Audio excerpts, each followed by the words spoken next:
Ce journal vous est offert par le FPI, Fonds des promotions de l'industrie, votre partenaire privilégié pour la réussite de vos projets.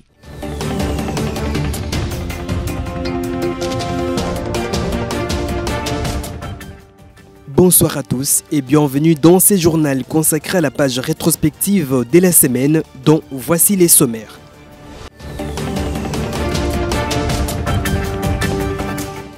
Le président Félix Tshisekedi séjourné au cours de cette semaine au Qatar où il a été en visite de travail pour renforcer la coopération et les échanges commerciaux. Au ministère des Sports et Loisirs, les cadres et agents déplorent la mauvaise gestion de leur ministre Kabulo et ne jurent que sur son départ. Et enfin, au Nigeria, au moins 287 élèves enlevés dans une école de Kuriga. Il s'agit du deuxième enlèvement de masse dans ces pays d'Afrique de l'Ouest en moins d'une semaine.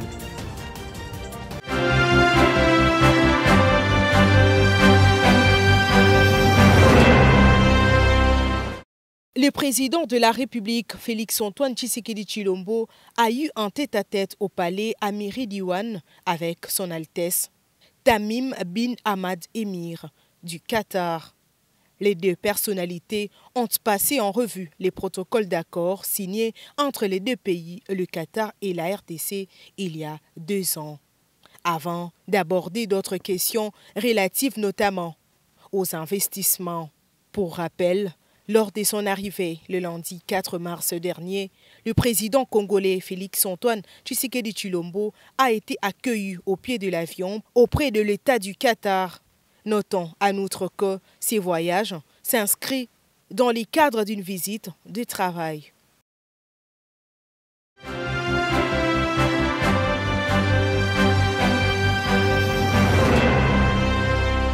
Aujourd'hui, nous avons traité les travaux de la sous-commission de relations avec l'extérieur, notamment la diplomatie parlementaire. Nous avons également traité de l'organisation des cabinets des membres du bureau, mais aussi l'administration. Je crois que tous les travaux se sont tenus dans une ambiance de responsabilité, de convivialité. Nous sommes à la fin de nos travaux. Il nous reste aujourd'hui un travail de toilettage avant de revenir à la prochaine plénière qui concernera l'adoption de l'intégralité du texte, mais également du rapport que le bureau de la commission devra transmettre au bureau provisoire avant la programmation de la plénière. Je pense que l'essentiel a été fait, le gros du travail est terminé aujourd'hui. Pour le reste, nous nous retrouvons en commission, je crois dans les 72 heures pour adopter l'ensemble du texte, mais également le rapport final.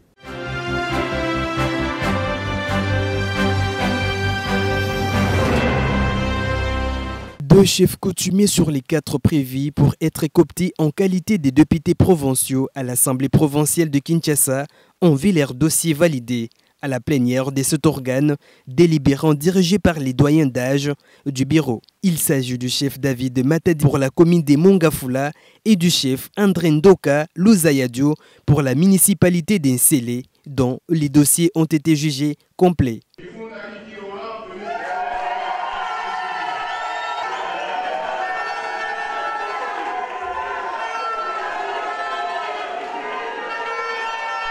Lors de la législature passée, j'étais assistant parlementaire. Et voilà, aujourd'hui, je suis député provincial de la ville de Kinshasa. Nous savons très bien que la ville de Kinshasa a beaucoup de problèmes. Et sa population attend beaucoup des attentes à nous les élus. Nous allons travailler efficacement pour faire connaître le desiderata de la population auprès de l'exécutif. Ensemble, de trouver des solutions. Par ailleurs, les 2 autres chefs coutumiers de Maluku non cooptés, après vérification, la commission a constaté entre autres l'absence de quelques pièces non conjointes au procès verbal. Au cours de la même plénière, les députés provinciaux ont adopté les rapports de la commission spéciale chargée de vérifier le mandat des 2 suppléants appelés à siéger à l'Assemblée provinciale de Kinshasa. Il s'agit de la validation des pouvoirs de suppléants des élus ayant choisi l'Assemblée nationale, notamment Peter Kazadi, Django Yimvunzi, Francis Chibalabala, Patrick Mouyaya, Ogi Kalonji, Eliezer Tambwe, Lambert Osango, Edi Iyeli, ainsi que Pepito Kilala.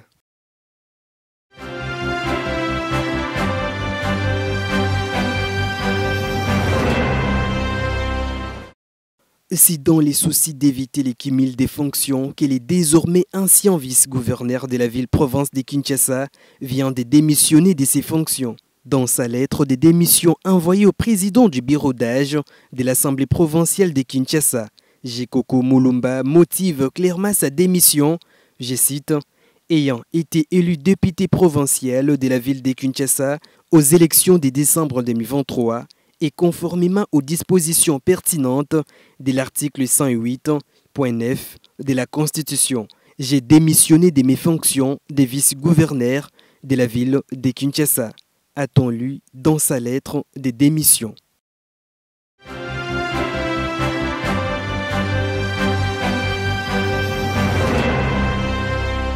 Des forêts et tout l'écosystème congolais, décidé de lutter contre toute exploitation illicite des ressources naturelles à la base du blanchiment des capitaux, de l'instabilité de la sous-région des Grands Lacs, ainsi que de la commission des crimes de masse dans notre pays.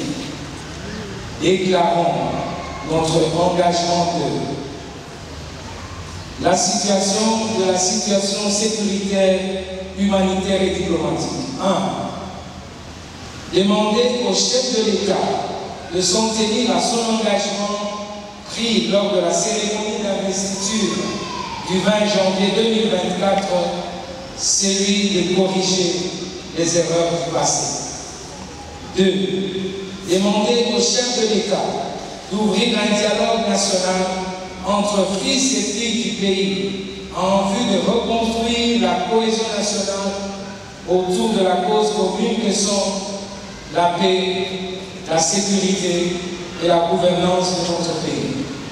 3. Réitérer la demande au chef de l'État de finaliser la procédure de la mise en place de mécanismes de justice transitionnelle en vue de poursuivre les auteurs nationaux et internationaux des crimes contre l'humanité, des crimes de guerre, ainsi que des crimes économiques commis en RDC. 4. Considérer les leaders politiques, conscientiser plutôt les leaders politiques à dépasser les différends qui les opposent entre eux pour permettre à la nation de survivre face au complot ourdi contre elle et qui pèse sur notre devenir commun. 5. Mobiliser les fidèles protestants et l'ensemble de la population congolaise à s'approprier la lutte contre la balkanisation de notre pays et ce, jusqu'au sacrifice suprême. 6. Demander au Conseil de sécurité des Nations Unies de prendre, outre les différentes déclarations d'intention de cessation des hostilités, des mesures coercitives à l'endroit des pays agresseurs de la RDC. 7. Fustiger avec fermeté l'accord sur les chaînes de valeur durable pour les matières premières conclues entre l'Union européenne et le Rwanda dans un contexte où plusieurs rapports internationaux précisent l'implication directe de ce pays voisin dans le pillage systématique des matières premières au prix des crimes contre l'humanité en RDC.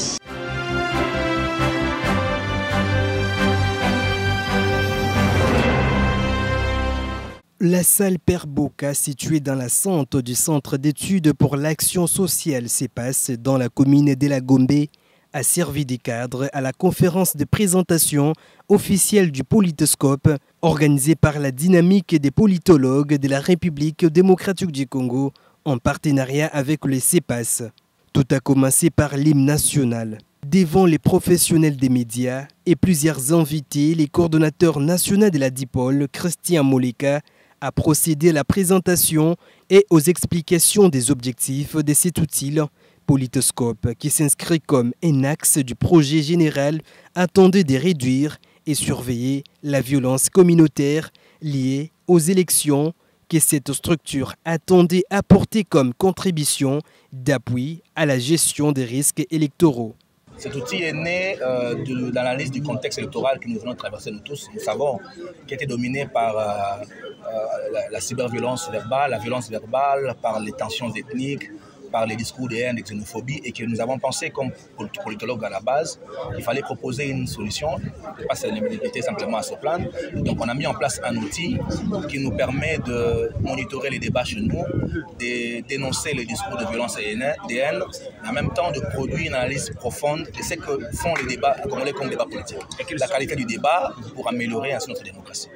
À court terme, nous allons d'abord, comme je l'ai dit, produire des analyses. Ensuite, nous allons sensibiliser les Congolais sur les valeurs démocratiques. Parce qu'on ne peut pas avoir un débat public qui ne tourne pas autour des valeurs démocratiques, c'est-à-dire la tolérance, la contradiction, la suppression des argumentations, et avoir un débat politique qui soit creux et qui tourne autour des injures. Ça ne favorise pas la cohésion nationale de notre pays, ça touche notre fibre identitaire, et donc il faut travailler à refonder la cohésion, et ça passe par des initiatives qui réduisent la violence et qui promeuvent les bonnes valeurs démocratiques, notamment la liberté. Parmi les moments marquants de cette conférence, la présentation des 11 jeunes politologues ainsi que des questions-réponses entre les intervenants et les conférenciers ont été observés dans la salle.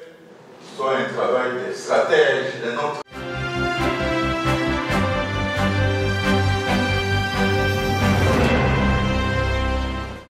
Nous avons été saisis par les voisins dans le quartier, rue Forgeron si je ne me trompe pas. Nous avons été saisis par la presse, nous avons été saisis par les honorables députés par rapport à l'état du dépôt actuel ici. Certes, il y avait des autorisations qui avaient été délivrées, mais c'était pour que le travail se fasse bien. Le fait d'avoir remarqué que le travail n'était pas bien fait, donc nous sommes descendus, avant de descendre sur le terrain. Les équipes sont arrivées ici, il y a eu des mises en demeure. On leur a demandé d'arrêter ces activités pour protéger toute la population environnante, mais ça n'a pas été respecté.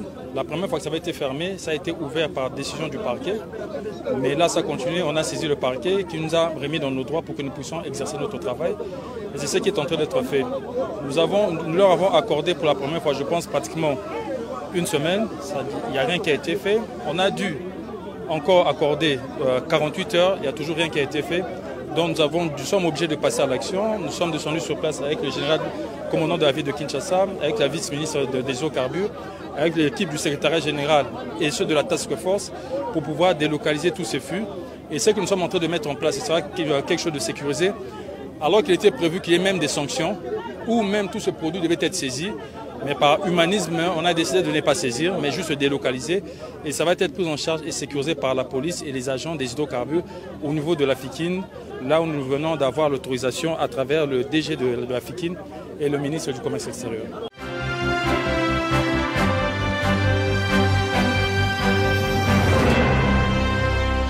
Les victimes ont trouvé la mort lors des affrontements entre la milice Codeco et Zaïre vers les lacs Albert. D'après les porte-paroles des secteurs opérationnels Ituri qui nous a livré cette information, la pomme des discordes serait l'exploitation des nouveaux sites miniers. Entre la milice Codeco et Zaïre en Bangui, nous déplorons encore ces comportements où nous venons encore de perdre de jeunes Congolais qui pouvaient être utile pour la province de l'Ituri, mais à cause de ces comportements, nous venons de perdre 7 jeunes Congolais dans ces affrontements, de part et d'autre. Encore une fois de plus, les jeunes Congolais Ituriens se sont entretués entre eux pour des raisons inavouées. Gilles Ngongo rappelle en même temps que les Congolais ne doivent pas s'entretuer. Les seuls ennemis que les Congolais ont en commun, c'est les M23.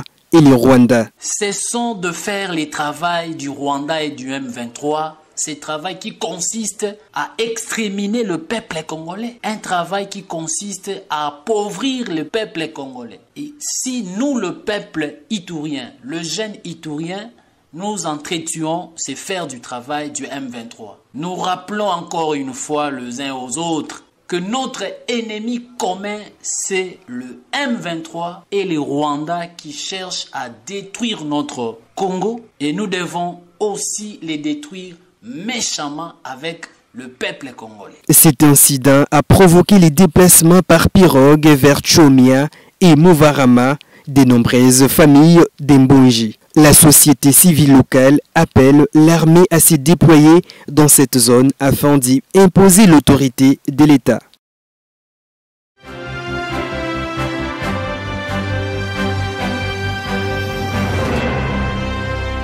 L'assistance du gouvernement congolais envoyée à la dernière vague de déplacés de guerre du territoire de Massissi et a fui le combat entre les FARDC et le M23 a été officiellement remise par le ministre des Affaires humanitaires Modeste Mutinga au gouverneur de la province du Nord Kivu. Le général-major Peter Chirimwami a à cette occasion remercié le président de la République pour avoir songé à se déplacer, mais plaide pour le retour de la paix dans leur milieu d'origine. Nous savons que le chef de l'État du côté militaire est en train de faire de grands efforts, mais au-dessus de cela, il a pensé aussi au social des déplacés qui sont en train de fuir et qui vivent dans des conditions extrêmement difficiles. Nous pensons que ces efforts vont continuer parce que la population a besoin de cela. Et plus que cela, la population du Nord Kivu et moi-même, nous voulons rentrer chez nous parce que on ne peut pas continuer à être bien dans les cas de déplacés. Au nom de tous les députés nationaux dépêchés à Goma pour cette mission, l'honorable Magui Rwakabouba a profité de l'occasion pour encourager les FARDC qui combattent ces terroristes du M23 soutenus par le Rwanda. Encore une fois, nous voudrons encourager notre armée par le gouverneur de la province. Ce que nous attendons, c'est la fin de cette guerre. Parce que la population souffre beaucoup. Excellent, monsieur le gouverneur, vous avez tous nos encouragements. Et au nom des élus du peuple, au nom des députés du Nord Kivu, nous vous disons merci, ainsi que nos partenaires. Et nous allons aussi continuer à faire le plaidoyer. Certes, les besoins sont énormes, mais le gouvernement a fait ce qu'il pouvait faire. Cette assistance du gouvernement central était constituée de vivres, non-vivres et de médicaments.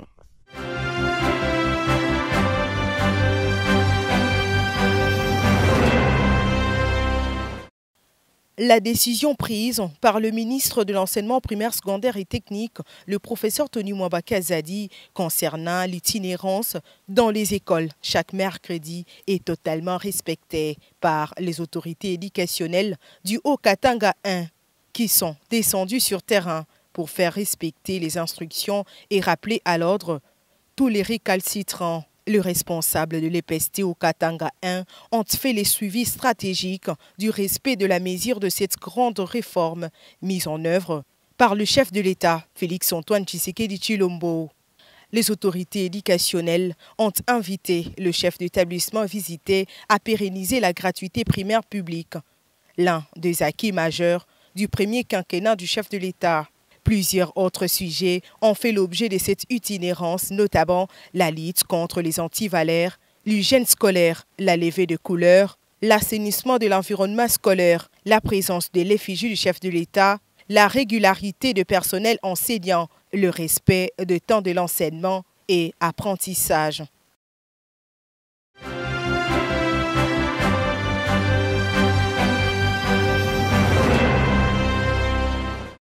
Un protocole d'accord a été signé entre la Fédération congolaise de handball et la Confédération africaine de handball sous la supervision du ministère des Sports de la République démocratique du Congo. Satisfait de la qualité des infrastructures sportives construites en RDC depuis les Jeux de la francophonie, la délégation de la Confédération africaine de handball réitère son engagement à accompagner la RDC dans l'organisation de cette CAN.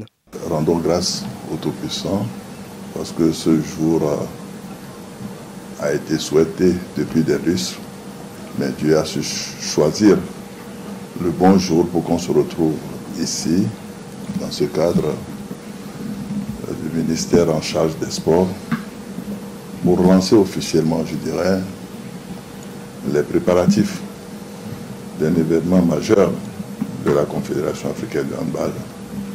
Ici, il s'agit de la Coupe d'Afrique des Nations seniors. Pour sa part, François Kaboulo Mwana Kaboulo, ministre des Sports, promet que le gouvernement ainsi que la présidence de la RDC vont s'impliquer pour la réussite de cette 26e édition de la CAN Handball. Maintenant, je demande à toute l'Afrique de venir ici au mois de novembre pour participer à cette fête. Reste à la Fédération des handball de mettre en place une préparation des qualités pour permettre à l'équipe nationale féminine de la RDC de représenter valablement le pays.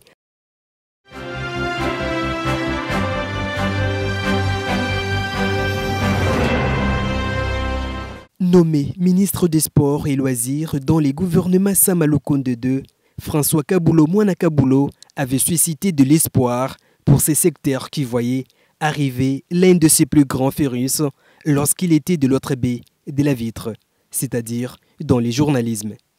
Mais depuis qu'il est aux affaires, Kaboulo a l'objet d'une grande déception de ceux qui déchantent aujourd'hui. C'est le cas des cadres et agents du secteur des sports et loisirs qui ne s'en cachent plus et demandent désormais son départ. Ils les font savoir dans une vidéo qui fait le buzz dans les réseaux sociaux. Ministre, depuis Aya, et le comme côté, to sengi ministre wana akende. Akende tolingi yete, akende. Eloko to sengi. Toza ko reprocher ya zo sala biso eloko moko te. Mbongo nyoso ya stade kaka ye. Makamu nyoso ezala lokwa nenga baza ko kenele na ba mission, na banini kaka ye, na bandeko na ye, na famille na ye. Tolingi lisusu te akende. Yango naza ko senga et pas ya président na biso Papa Fachi Beton. Alongwela biso ministre oyo Kaboulo Mwana Kaboulo akende tolingi yete akende toboyi ye arrivé na ye administration ekufi amemi ba attribution nyonso zaki nango awa akena ngo na seke na mini na cabinet na ekuna pe na cabinet tonsi famille ba mbongo ba publicité ya ba Vodacom ba futa $70,000 mbongo no so ya zozwa biso secrétaire tozwa ta infranté yango tolingi soute mbongo yo bete zo ba boto pesa mbongo interpellation na IGF aya asala makambo ya inspection alandela ba mbongo yo bra Congo azofuta na stade o alandela mbongo Vodacom azofuta ezokende wapi ba osela yango nini biso tokanisa ke ministre akoya kwa ako collaborer na biso bato ya sport mais tout le monde il est contraire ko bana kaka j'ai francophonie ti lelo aké kwa chine yango na Cannes en Côte d'Ivoire. Dès sa nomination, François Kaboulo avait soulevé un tollé général lorsqu'il s'est entouré dans son cabinet de ses filles et leurs époux, faisant ainsi créer au népotisme. La même attitude s'était observée au jeu de la francophonie où il avait placé ces mêmes enfants et leurs maris aux commandes des différentes commissions mises en place. Et tout dernièrement pour la délégation congolaise au jeu africain d'Accra, les membres de son cabinet sont plus nombreux que ceux du Comité olympique national de la République démocratique du Congo.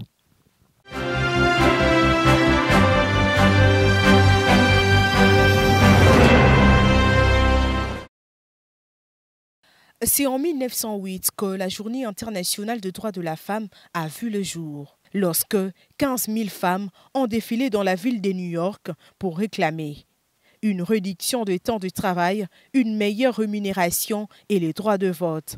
Un an plus tard, le Parti socialiste américain a proclamé la première journée nationale de la femme. C'est en 1910 qu'une femme appelée Clara Zetkin, militante communiste et défenseur de droits de femmes, a eu l'idée de rendre cette journée internationale. C'était lors d'une conférence internationale de femmes travailleuses. La journée de droits de la femme a été célébrée pour la première fois en 1911 en Autriche et en Allemagne. C'est en 2011 que les centaines de journées internationales de femmes a été célébrée. Sur ce, le premier thème introduit par l'ONU en 1996 était « Célébrer le passé, planifier l'avenir ». Pour cette année 2024, le thème choisi à l'international est « Investir en faveur de femmes pour accélérer le rythme ». Ces thèmes visent à mettre en évidence un manque d'argent investi dans les mesures en faveur de l'égalité des sexes. Au niveau national, donc en République démocratique du Congo, les thèmes choisis est accroître les ressources nécessaires en faveur de femmes et de filles dans la paix pour un Congo paritaire à cause de l'insécurité à l'est de la RDC, surtout pour les violences que subissent plusieurs femmes. La dite journée internationale a été célébrée en noir, une manière pour les femmes congolaises de compatir avec leurs sœurs à l'est du pays.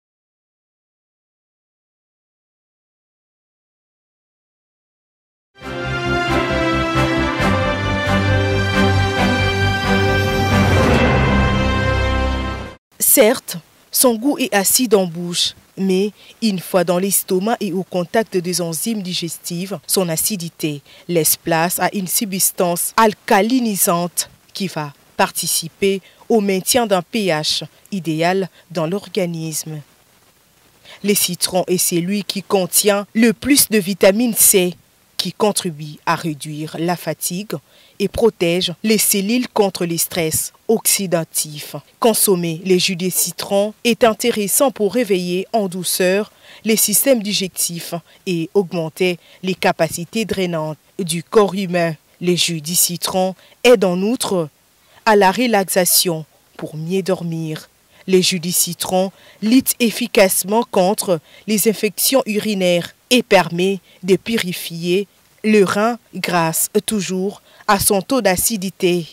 Les citrons vous aident également à perdre du poids et ça très rapidement. Surtout, le citron est un excellent absorbeur d'odeurs. Avec le citron, les mauvaises odeurs disparaissent très rapidement. Désormais, pensez donc au citron dans la liste de vos fruits préférés.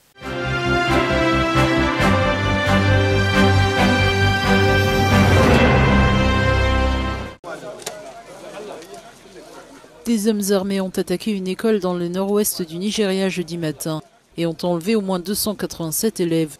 Il s'agit du deuxième enlèvement de masse dans ce pays d'Afrique de l'Ouest en moins d'une semaine. Après cette attaque dans l'école publique de la ville de Kuriga, dans l'état de Kaduna, les habitants sont encore sous le choc.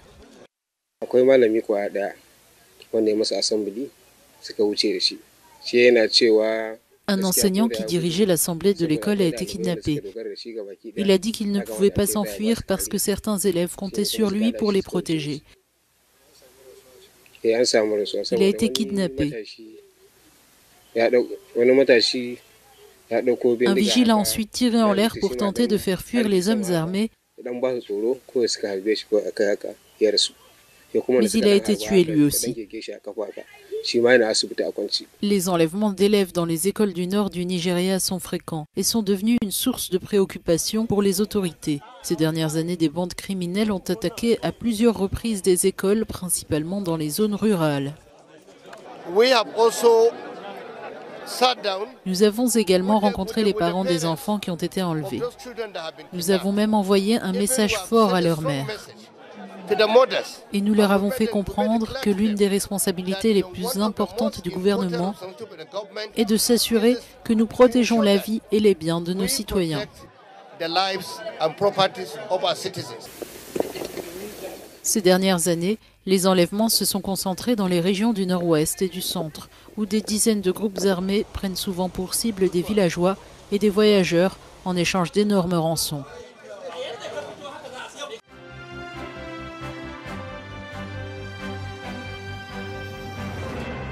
Le président Félix Tshisekedi séjournait au cours de cette semaine au Qatar où il a été en visite de travail pour renforcer la coopération et les échanges commerciaux. Au ministère des Sports et Loisirs, les cadres et agents déplorent la mauvaise gestion de leur ministre Kabulo et ne jurent que sur son départ. Et enfin, au Nigeria, au moins 287 élèves enlevés dans une école de Kuriga. Il s'agit du deuxième enlèvement de masse dans ces pays d'Afrique de l'Ouest en moins d'une semaine. Ce journal est complètement terminé. Merci de votre fidélité. Bon week-end chez vous.